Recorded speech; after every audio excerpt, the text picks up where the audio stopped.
हे students, आज के हमारे इस लेक्चर में हम पॉलिनोमियल्स चैप्टर का एग्जांपल नंबर 7 सॉल्व करेंगे। तो चलिए फिर देखते हैं इसमें क्या कहा गया है। Divide 3x cube plus x square plus 2x plus 5 by 1 plus 2x plus x square. दोस्तों यहाँ पर हमें दो पॉलिनोमियल्स को डिवाइड करना है। तो दोस्तों हम जिस पॉलिनोमियल को डिवाइड करते हैं उससे हम बोलते हैं डिविडेंड। तो हमारा जो 3x cube plus x square plus 2x plus 5 ये जो पूरा पॉलिनोमियल है ये होगा डिविडेंड। और जिस पॉलिनोमियल से हम डिवाइड करते हैं उसे हम बोलते हैं डिवाइजर।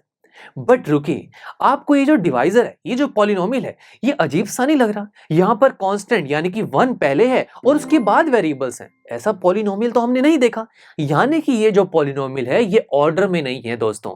एंड स्टूडेंट्स, पॉलिनोमियल्स के हमारे इस चैप्टर में हर एक क्वेश्चन में हमें पॉलिनोमियल या तो ऑर्डर में दिया जाता है, अगर नहीं दिया जाता तो हम उसे ऑर्डर में करते हैं दोस्तों। सबसे पहले तो ऑर्डर में कैसे किया जाए स्टूडेंट्स, बड़ा आसान है। हम यहाँ पर हमारे इस पॉलिनोमियल को इस तरीके से अरेंज करेंगे ताकि इसके जो एक्सपोनेंट्स हैं वो डिसेंडिंग ऑर्डर में आए। देखिए, डिसेंडिंग ऑर्डर का मतलब ये है कि सबसे पहले आपको वो वेरिएबल लिखना है जिसकी पावर सबसे ज्यादा हो। देखिए एक्स स्क्वायर जो 2 है सबसे ज्यादा वैल्यू है इसकी, तो हम एक्स स्क्वायर को पहले लिखेंगे। उसके बाद आएगा 2x, बिकॉज x की पावर 1 है तो 2 के बाद 1 आएगा, तो प्लस 2x ना। उसके बाद लिखा जाएगा कांस्टेंट यानी कि 1। तो ये हमने अपने पॉलिनोमियल को ऑर्डर में कर दिया, तो डिवाइजर हमारा आ गया है। तो चलिए अब हमारे जो डिवीजन प्रोसेस का सेटअप है उसे कंप्लीट करते हैं। तो हमारा पूरा सेटअप रेडी हो चुका है। नाउ दोस्तों अब हम क्या करेंगे, ये जो x square plus 2x plus 1 में फर्स्ट टर्म है यानी कि एक्स स्क्वायर, अब हम सोचेंगे कि इस एक्स स्क्वायर को किससे मल्टीप्लाई किया जाए कि 3x क्यूब आ जाए। सोचते हैं एक्स स्क्वायर को किससे मल्टीप्लाई करें कि 3x क्यूब आ जाए। तो स्टूडेंट्स अगर मैं एक्स स्क्वायर को 3x से मल्टीप्लाई कर दूं तो एक्स स्क्वायर x से मल्टीप्लाई होकर एक्स क्यूब हो जाएगा और साथ में 3 है तो बन जाएगा 3x क्यूब।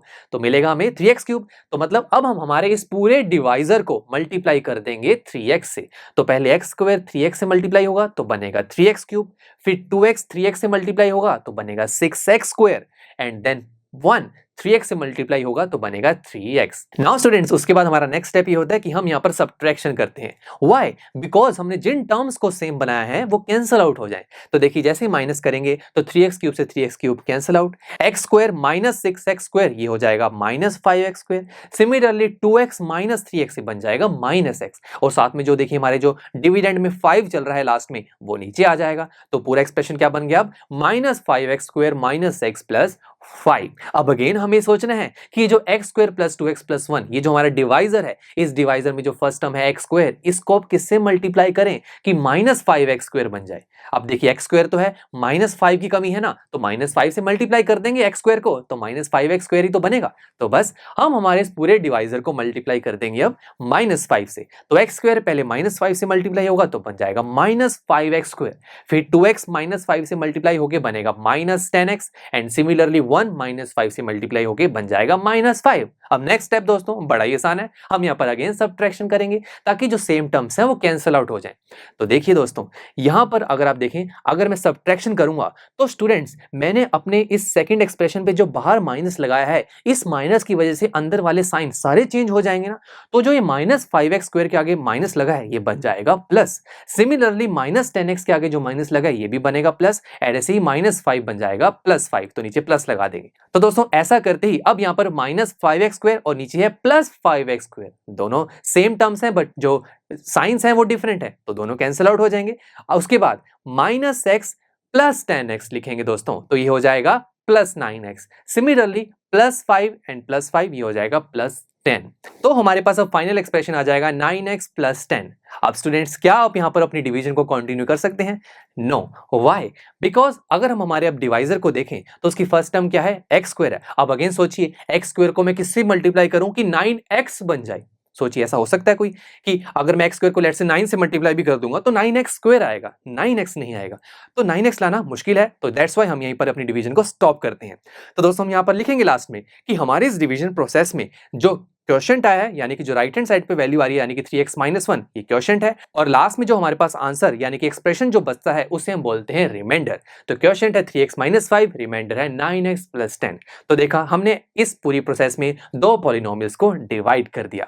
और उसके बाद दोस्तों जैसे कि आप जानते हैं कि हम हमारी इस पूरी डिवीजन प्रोसेस को वेरीफाई भी कर सकते हैं कि क्या हमने जो यहाँ पर डिवीजन की है वो करेक्ट है भी या नहीं। तो दोस्तों उसके लिए हम डिवीजन एल्गोरिथम का यूज करते हैं जो कि होते हैं dividend is equal to divisor multiply quotient plus remainder. यहाँ पर दोस्तों हम राइट हैंड साइड को सॉल्व करते हैं, यानी कि यहाँ पर डिवाइजर को क्वोशिएंट से पहले मल्टीप्लाई करेंगे और उसमें रिमाइंडर को ऐड कर देंगे। अगर फाइनल वैल्यू डिविडेंड की इक्वल आ जाती है तो हम कह सकते हैं कि हमने जो यहाँ डिवीजन की है वो बिल्कुल करेक्ट है। तो दोस्तों ये जो पूरी वेरिफिकेशन है ये अब आप खुद ट्राई कीजिएगा। चलिए अब हम नेक्स्ट लेक्चर में पॉलिनोमियल चैप्टर का एग्जांपल नंबर 8 सॉल्व करेंगे। वहां पर भी हमें किन्हीं दो पॉलिनोमियल्स की डिवीजन ही परफॉर्म करनी है। तो फिर मिलते हैं आपसे नेक्स्ट लेक्चर में। आई एम श्योर स्टूडेंट्स आपको ये लेक्चर काफी पसंद आया होगा और ऐसे ही मजेदार तरीके से अपने हर एक कॉन्सेप्ट क्लियर करने के लिए डाउनलोड कीजिए PUStack ऐप को, जहां पर आपके पास और भी बहुत सारे ऑप्शंस होंगे, जैसे कि back exercise solutions, tip videos, sample papers and much more. So what are you waiting for? Download the app now.